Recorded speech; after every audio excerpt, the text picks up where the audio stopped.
TV 24 news ವಾಹಿನಿಗೆ ಸ್ವಾಗತ. ಖಾನಾಪುರ ರೈತ ಸಂಘಟನೆ ಕೆಲವು ಸಮಸ್ಯೆಗಳ ಪ್ರಸ್ತಾಪ ಮಾಡಿದ್ದಾರೆ. ಮಹದಾಯಿ ಕಳಸಾ ಬಂಡೂರಿ ಯೋಜನೆಗಳನ್ನ ಅತಿ ಶೀಘ್ರದಲ್ಲಿ ಮಾಡಬೇಕು ಎಂದು ಆರೋಗ್ಯ ಸಚಿವ ದಿನೇಶ್ ಗುಂಡೂರಾವ್ ಹೇಳಿದ್ದಾರೆ. ಬೆಳಗಾವಿ ಸುವರ್ಣ ಗಾರ್ಡ್ ಬಳಿ ಸುದ್ದಿಗಾರರೊಂದಿಗೆ ಮಾತನಾಡಿದರು. ರೈಲು ಯೋಜನೆ ಕೆಲವು ಮಾರ್ಪಾಡು ಮಾಡುವ ಕುರಿತು ಮನವಿ ಸ್ವೀಕರಿಸಿದ್ದೇನೆ. ಕೆಎಸ್ಆರ್ಟಿಸಿ ನೌಕರ ಕೆಲವು ಬೇಡಿಕೆಗಳನ್ನು ಕೂಡ ಸ್ವೀಕಾರ ಮಾಡಿದ್ದೇನೆ ಎಂದಿದ್ದಾರೆ.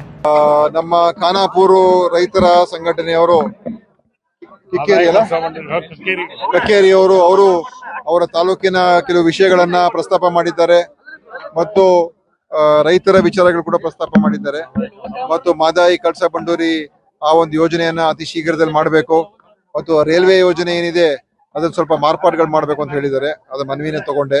ಆಮೇಲೆ ನಮ್ಮ KSRTC ಎಂಪ್ಲಾಯೀಸ್ ಅವರು ಏನು ಅವ್ರಿಗೆ ರಿವಿಷನ್ ಇದೆ, ಅವರ ಪೇ ರಿವಿಷನ್, ಆ ಪೇ ರಿವಿಷನ್ ಏನಿದೆ ಅದನ್ನ ಅವರು 2020ನೇ ಇಸ್ವಿಯಿಂದ ಅದನ್ನ ಜಾರಿ ಬರೋ ತರ ಮಾಡ್ಕೊಡ್ಬೇಕು ಮತ್ತು 2024ನೇ ಇಸ್ವಿಯಿಂದ ಮತ್ತೊಮ್ಮೆ ರಿವೈಸ್ ಮಾಡಬೇಕು ಅಂತ ಒಂದು ಬೇಡಿಕೆ ಇಟ್ಟಿದ್ದಾರೆ.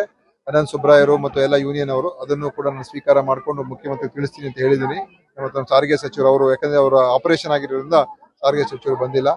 ಆಮೇಲೆ ಇಲ್ಲಿ ಕೆಲವು ಸಂಘಟನೆಗಳು, ಇಲ್ಲಿ ಕೆಲವು ತಾಲೂಕು, ಯರಗಟ್ಟಿ ತಾಲೂಕು, ಅದಕ್ಕೆ ಕೆಲವು ಎಲ್ಲ ಅವಶ್ಯ ಇರತಕ್ಕಂಥ ಕಾಮಗಾರಿಗಳಾಗಬೇಕು ಅಂತ. ಇನ್ನೊಂದು ತಾಲೂಕು ಯಾವ್ದಿದೆ, ಅದು ಮುಂಡ್ರಗಿ ತಾಲೂಕು ಅವರು ಕೂಡ ಅವ್ರ ಹೊಸ ತಾಲೂಕು ಆಗಿರೋದ್ರಿಂದ ಅಲ್ಲಿಗೆ ಹೊಸ ಎಲ್ಲ ಸೌಲಭ್ಯಗಳು ಬೇಕು ಅಂತ. ಆಮೇಲೆ ಹೂಗಾರ್ ಸಮಾಜದವರು, ಅವ್ರಿಗೆ SC ಅಥವಾ ST ಗೆ ಸೇರಿಸಬೇಕು. ಯಾಕಂತ ಹೇಳಿದ್ರೆ ಅವ್ರಿಗೆ ಈ ಒಂದು ಜನರಲ್ OBC ಕ್ಯಾಟಗರಿಯಲ್ಲಿ ಅವ್ರಿಗೆ ನ್ಯಾಯ ಸಿಗ್ತಾ ಇಲ್ಲ ಅಂತ ಅವ್ರದ್ದೊಂದು ಬೇಡಿಕೆ ಇದೆ. ಹೂಗಾರ್ ಸಮಾಜ ಈ ನೋಡಿ, ನಾನು ಮನವಿ ಮತ್ತು ಇಲ್ಲಿ ಈಗ ನಮ್ಮ ಮೇಟಿ ಅವರ ನೇತೃತ್ವದಲ್ಲಿ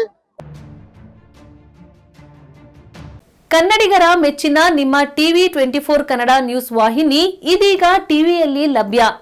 ಕರ್ನಾಟಕ ಮತ್ತು ದೇಶ ವಿದೇಶದ 360 ಡಿಗ್ರಿ ಸುದ್ದಿ ಹಾಗೂ ಉತ್ತರ ಕರ್ನಾಟಕ, ಬೆಳಗಾವಿ, ಬಾಗಲಕೋಟೆ, ಧಾರವಾಡ, ಹಾವೇರಿ, ಗದಗ, ಬಿಜಾಪುರ ಜಿಲ್ಲೆಯ ಕ್ಷಣ ಕ್ಷಣದ ವಿವರವನ್ನ ಪಡೆಯುವುದಕ್ಕೆ ಟಿವಿ 24 ಕನ್ನಡ ನ್ಯೂಸ್ ವಾಹಿನಿಯನ್ನ ಲೈಕ್ ಮಾಡಿ, ವಿಡಿಯೋಗಳನ್ನ ಶೇರ್ ಮಾಡಿ, ಕಮೆಂಟ್ ಮಾಡುವ ಮೂಲಕ ನಮ್ಮ ವಾಹಿನಿಗೆ ಸಹಕಾರ ನೀಡಿ ಮತ್ತು ಚಾನೆಲ್ ಅನ್ನ ಸಬ್ಸ್ಕ್ರೈಬ್ ಮಾಡಿ. Thank you.